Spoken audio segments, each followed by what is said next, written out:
Assalamualaikum warahmatullahi wabarakatuh. Apa kabar Ananda? Semoga semua dalam keadaan sehat ya. Baik, pada pembelajaran saat ini Ibu akan menyampaikan materi mengenai materi genetika. Baik Ananda, berikut adalah merupakan tujuan pembelajaran untuk materi genetika. Nah, materi genetik terdiri dari kromosom, gen, DNA, dan RNA. Baik, akan kita pelajari satu persatu ya. Ananda, mengenai materi genetika, Ananda bisa mempelajari nanti bagian-bagian dari kromosom, ya, macam-macam kromosom, kemudian bentuk-bentuk kromosom, kemudian apa yang menjadi bagian-bagian dari asam nukleat, yaitu DNA, kemudian RNA, ya, DNA dan RNA, kemudian gen, dan selanjutnya sintesis protein. Kromosom merupakan struktur pembawa materi genetik. Krom yang berarti warna dan soma yang berarti tubuh, karena sifatnya mudah mengikat warna. Kromosom terdapat di dalam nukleus atau inti sel. Jumlah kromosom yang dimiliki spesies tertentu itu tetap. Misalnya seperti manusia memiliki 46 buah kromosom. Berikut adalah gambar sebuah sel hewan. Nah, di dalam sebuah sel hewan terdapat inti sel. Nah, di dalam inti sel inilah terdapat kromosom, dan di dalam kromosom terdapat DNA. Mari kita melihat bagian-bagian dari kromosom, yaitu yang pertama kromatid, ya, kromatid. Kromatid merupakan salah satu dari dua lengan hasil replikasi kromosom. Kemudian bagian keduanya itu adalah sentromer, bagian tengah yang bentuk bulat. Kemudian yang ketiga adalah lengan pendeknya, kemudian yang keempat adalah lengan panjangnya. Nah, kemudian tipe-tipe kromosom berdasarkan letak sentromernya, ya. Bisa kita lihat yang pertama metasentrik, kemudian ada submetasentrik, akrosentrik, dan telosentrik.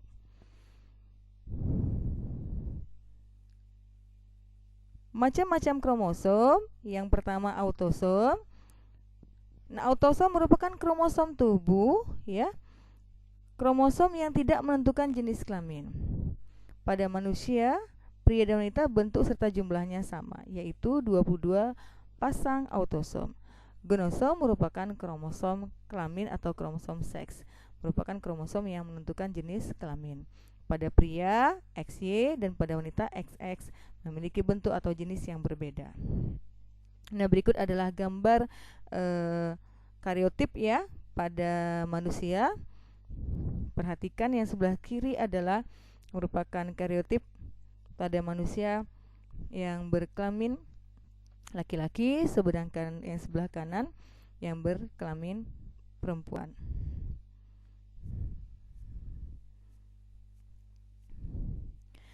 Gen merupakan unit instruksi untuk menghasilkan atau mempengaruhi suatu sifat herediter tertentu.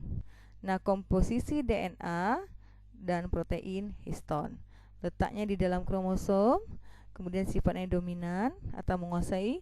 Ada juga yang bersifat resesif, yaitu gen yang sifatnya tertutup ya. Pasangan gen yang terletak pada lokus bersesuaian pada kromosom homolog, yaitu alel ada dua, yaitu alel tunggal dan alel ganda. Kromosom mengandung DNA. Nah, total informasi genetik yang disimpan dalam DNA suatu sel disebut dengan genom. Ya, jadi ada istilah genom ya. Nah, kemudian genom DNA tersusun atas gen-gen. Satu gen mengandung satu unit informasi mengenai suatu karakter yang dapat diamati. Gen merupakan fragmen DNA di dalam kromosom yang menghasilkan satu molekul protein. Berikut adalah merupakan gambar dari kromosom homolog. Ya. Nah, letak suatu gen di dalam kromosom disebut lokus.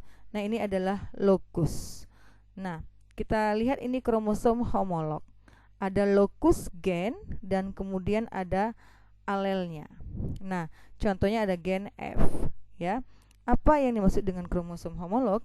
Nah, di dalam sel tubuh, ya, di dalam sel tubuh Misalnya sel tubuh manusia, ya.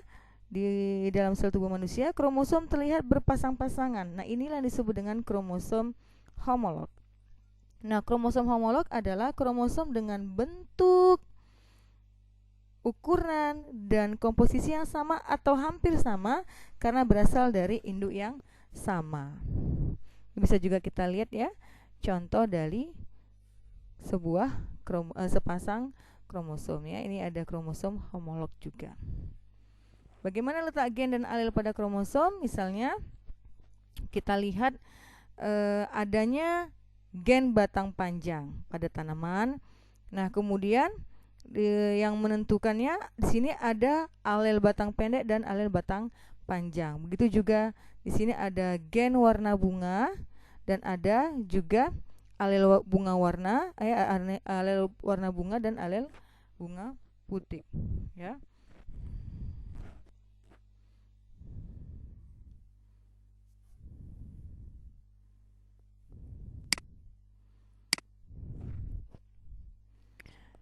Nah, berikut adalah video singkat tentang struktur kromosom dan bagaimana zoom in DNA. Baik, silakan Ananda kita lihat sejenak ya.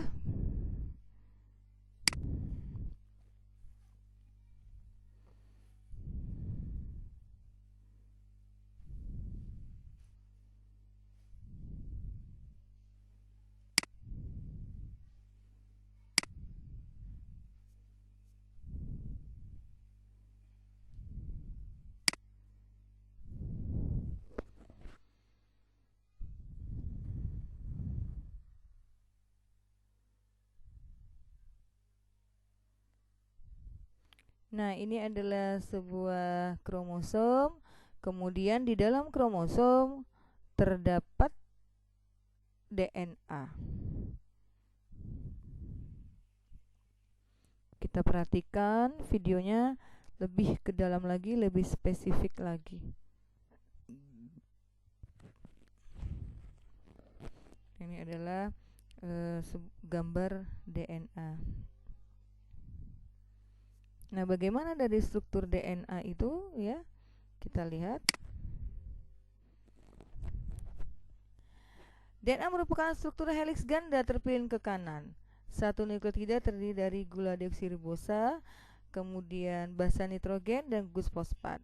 Nah, basa nitrogennya terdiri dari purin, yaitu adenin dan guanin, juga pirimidin, sitosin dan timin.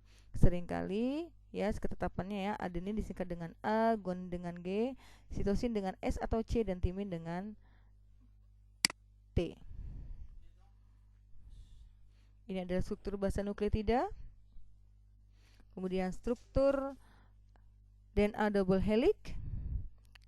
Pada tiap molekul DNA, jumlah adenin A selalu sama dengan timin, jumlah guanin selalu sama dengan sitosin. Nah, A selalu berpasangan dengan T melalui 2 ikatan hidrogen, G selalu berpasangan dengan C melalui 3 ikatan hidrogen.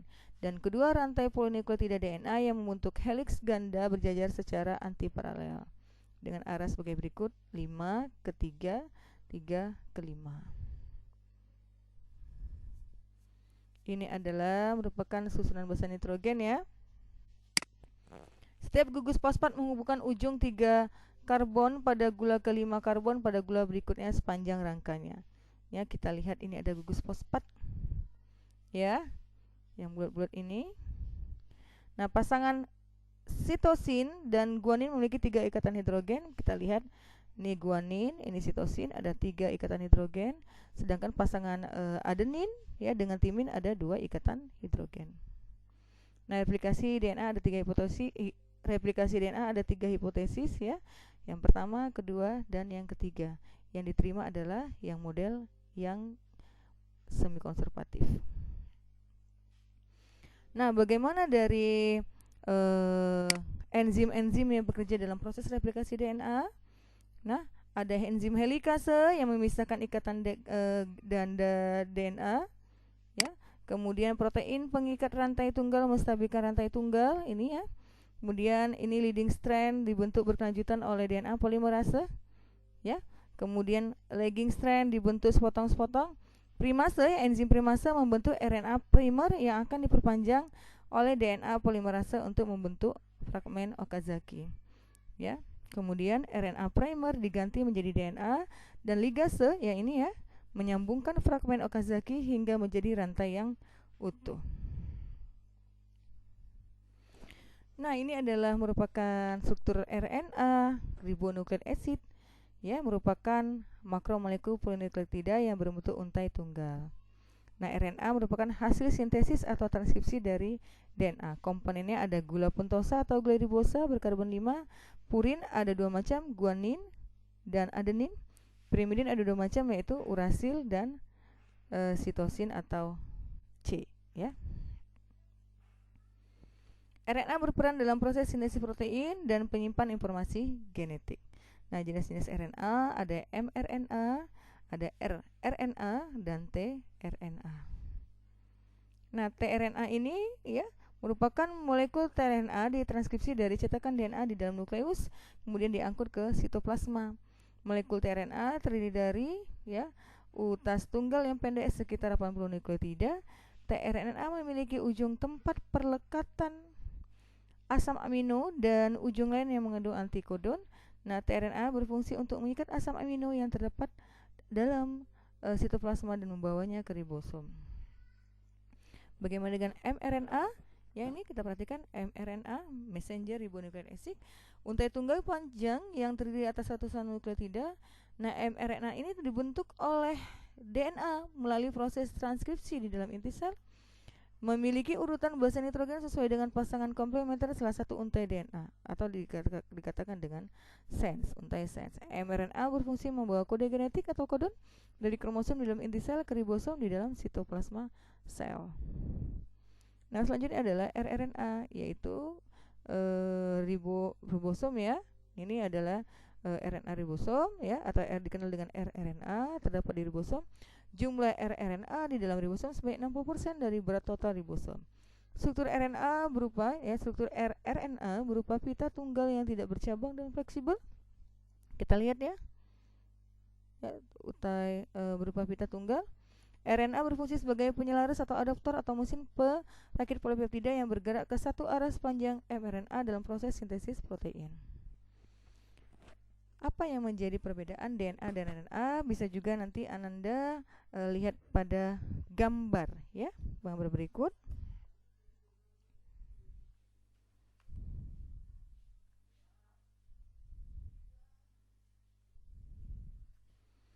Nah, kita perhatikan untuk DNA ya, yang double helix, dan satu lagi yang RNA berupa pita tunggal.